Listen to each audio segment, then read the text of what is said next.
तो मैं आपसे पूछना चाहता हूँ भट्ट साहब जी सर। कि ये जो हादसा हुआ ये वक्फ वालों के साथ में, उस पर आपका जो हालते बयान क्या है? देखिए वक़्त पे के मद्देनज़र जो हालत हाज़िरा पे जो आपका तबसरा नष्र हो चुका है, उसके बाद कुछ कहना तो जो है सूरज को रोशनी दिखाना है।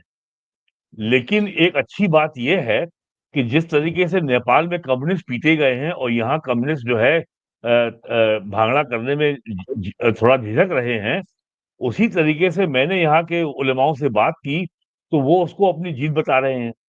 तो हुँ, जब मैं उनसे पूछता हूँ कि भाई जो वक़्त बाय यूज़र है उसका क्या हुआ? बोले जी वो तो मायूसी का मामला है, उसपे तो हम अभी फिर से जाएँगे और उनकी और जो एक आम राय जो उभर के आई है कि एक तो मैंने पहली बार ये देखी कि सुप्रीम कोर्ट किसी मामले में जजमेंट को रिज़र्व कर ले, 5 महीने बाद जजमेंट दे और फिर कहे कि ये इंटरिम जजमेंट है। ऐसा मैंने पहले कभी नहीं सुना। मेरी याद में नहीं, हो सकता हुआ हो, लेकिन जजमेंट रिज़र्व करने के बाद वी ऑलवेज़ एक्सपेक्ट कि जजमेंट फाइनल आएगा। लेकिन उसमें इसमें भी इंटरिम जजमेंट आया और वो भी जो है अभी हियरिंग जारी रहेगी और सीजेआई की बेंच थी, उनका रिटायरमेंट है 35 दिन बाद। उसका मतलब कि वो बेंच फिर रिकॉन्स्टिट्यूट होगी और हो सकता है कि ये मामला बहुत लंबा खींचे। तो उनको यहाँ पे लोगों को ये उम्मीद है कि अभी तो जो है सुनवाई चल रही है, अपना हम केस रखेंगे और ये उनका मानना है कि जो भी रिलीफ है, वो बहुत पार्शियल है और केवल आप ही ने सबसे ईमानदारी से बात कही है, जो आपने एक ही ईमानदार को आइडेंटिफ़ाई किया है, वो आपने हैदराबादी ओवैसी।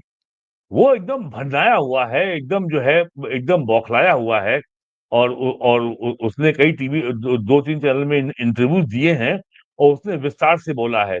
और एक जो और तेज़ आदमी था दिल्ली का सुप्रीम कोर्ट का वकील है महमूद प्राचा, वो भी खामोश है, उससे भी लोगों ने उसको भी कन्फ्रंट किया था, लेकिन वो भी जो है गुडी-गुडी बात कह के निकल गया। और जो सबसे बड़ी बात ये है, अब लोगों को यहाँ समझ में आ रहा है कि ये वक़्फ एक्ट जो है केवल वक़्फ का मामला नहीं है। इसमें एनिमी प्रॉपर्टी है, इसमें इवैक्वी प्रॉपर्टी है, इसमें नज़ूल प्रॉपर्टी है और इसमें यहाँ तक कि अर्बन लैंड सीलिंग की प्रॉपर्टी भी है। और यूपी में 2024 में ये बिल असेंबली से पास हो गया।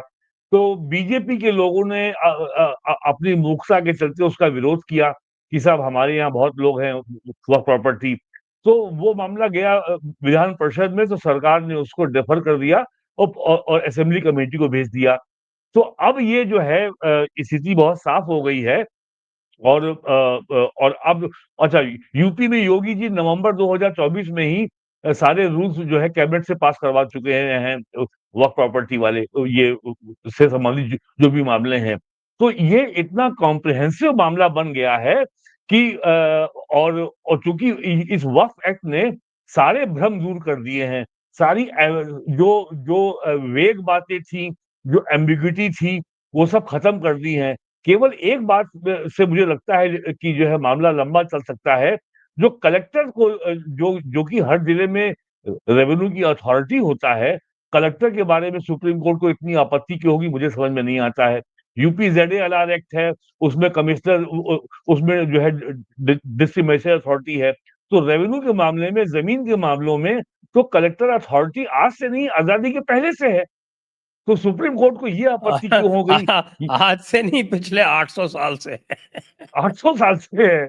तो ये जो आपत्ति सुप्रीम कोर्ट को मुझे I found it very strange और उसके बाद कमिश्नर है। तो कुल मिलाकर के लेकिन वो एक बहुत बहुत छोटा-सा मैंने यही कहा था, आपने चूँकि मेरा तबसरा सुना हुआ है, तो मैंने ये कहा था कि साहब कि टोटल 48 सेक्शन हैं इस अमेंडमेंट एक्ट में जी, जी, और जी, जी, जी। 48 सेक्शंस के एक सेक्शन का 1/3 भाग जो है, उ उसको थोड़ा-सा छेड़ा-छाड़ी की गई है। हाँ।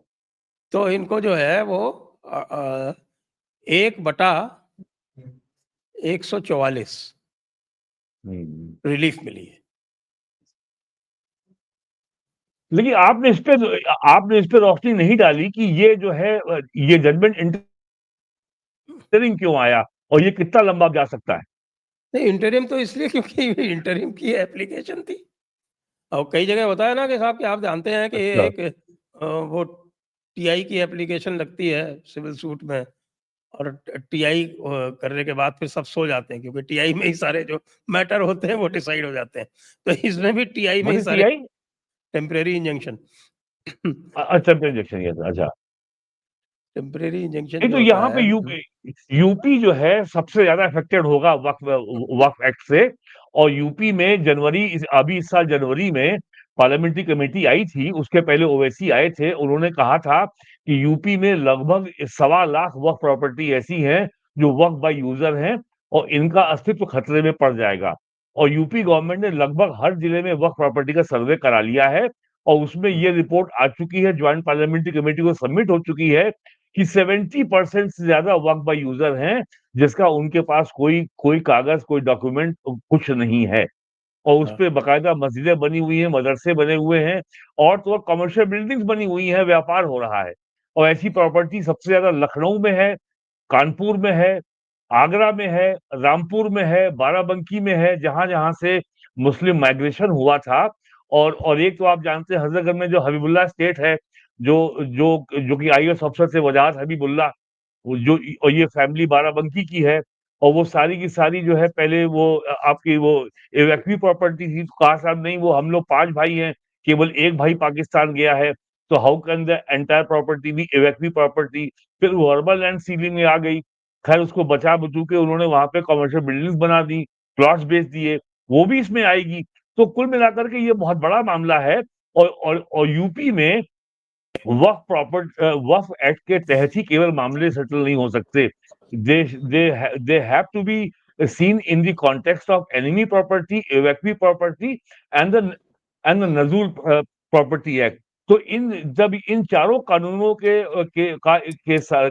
रोशनी में जब जमीनों का मालिकाना हक तय होगा, उसमें बहुत बड़ी समस्या आने वाली है सेकुलर कौम के सामने। और जो एक बात आपने कही है और लोग समझ नहीं पाए कि जो अब तक इंडियन पॉलिटिकल सिस्टम पे और इंडियन कॉन्स्टिट्यूशन पे जो इस्लामिक वीटो था, उसको भी बहुत गहरी ठेस लगी है इस सुप्रीम कोर्ट के टेम्पररी इस इंटरिम ऑर्डर से। अब सुप्रीम कोर्ट ने कहा कि हम डरते वरते नहीं है, अब हम आपका फैसला कर देंगे।